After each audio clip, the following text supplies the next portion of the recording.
ఇక రాష్ట్ర వ్యాప్తంగా ఘనంగా వినాయక చవితి సరికొత్త ఆకృతులతో దర్శనమిచ్చిన లంబోదరుడు అంగరంగ వైభవంగా తొలి రోజు పూజ నవరాత్రుల ఖర్చంతా మాదే అని చెప్పేసి గ్రామాల్లో లీడర్లు హామీలు ఇస్తున్నట. ఎందుకంటే ఇప్పుడు స్థానిక సంస్థల ఎన్నికలు వస్తున్నాయి కదా, ఉన్నాయి ఏమైనా విజువల్స్ ఖైరతాబాద్ ఇట్లా అయితే వస్తున్నాయి కదా.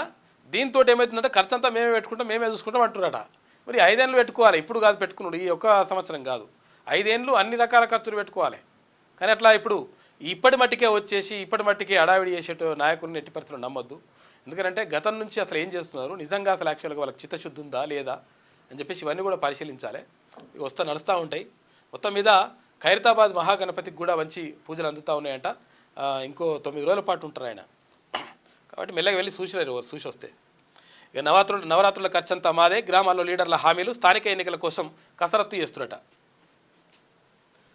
ఇక మహాగణపతి ముందే మహిళ ప్రసవం, క్యూ లైన్లోనే బిడ్డకు జన్మనిచ్చిన రాజస్థాన్కు చెందిన రేష్మ ఖైరతాబాద్ వినాయకుడి ముందు చోటు చేసుకున్న ఘటన. వెంటనే కమ్యూనిటీ హెల్త్ సెంటర్కు తరలించిన సిబ్బంది అని చెప్పేసి ఒక వార్త కనిపిస్తూ ఉంది. రాజస్థాన్ చెందినటువంటి ఒక మహిళ వినాయకుని దర్శనం కోసం వెళ్ళిందంట. ఎక్కడ ఖైరతాబాద్ మహాగణపతి దర్శనం కోసం వెళ్తే క్యూ లైన్లోనే ప్రసవించింది. దారుణమా లేకపోతే నిజంగా అద్భుతమా ఏందో తెలియదు, కానీ మొత్తం మీద అట్లా జరిగింది. జరిగినటువంటి సంఘటనకు సంబంధించి ఇక్కడ ఖైరతాబాద్ గణపతిని చూసేందుకు వచ్చేస్తే అక్కడనే శ్రీ విశ్వశాంతి మహాశక్తి గణపతి సాక్షిగా ఓ అద్భుతం జరిగింది.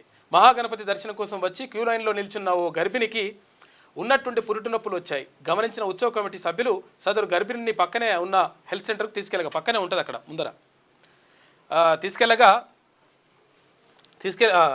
తీసుకెళ్తుండగా అక్కడ ప్రసవించింది. అనంతరం తల్లి బిడ్డను పరీక్షించిన వైద్యులు ఇద్దరు క్షేమమైన ప్రకటించారు. స్వామివారి సన్నిధిలో ప్రసవించడం పట్ల గర్భిణి కుటుంబ సభ్యులు బంధువులు సంతోషం వ్యక్తం చేస్తున్నట్ట. ఏది ఇక్కడ ఖైరతాబాద్ గణపతి దగ్గర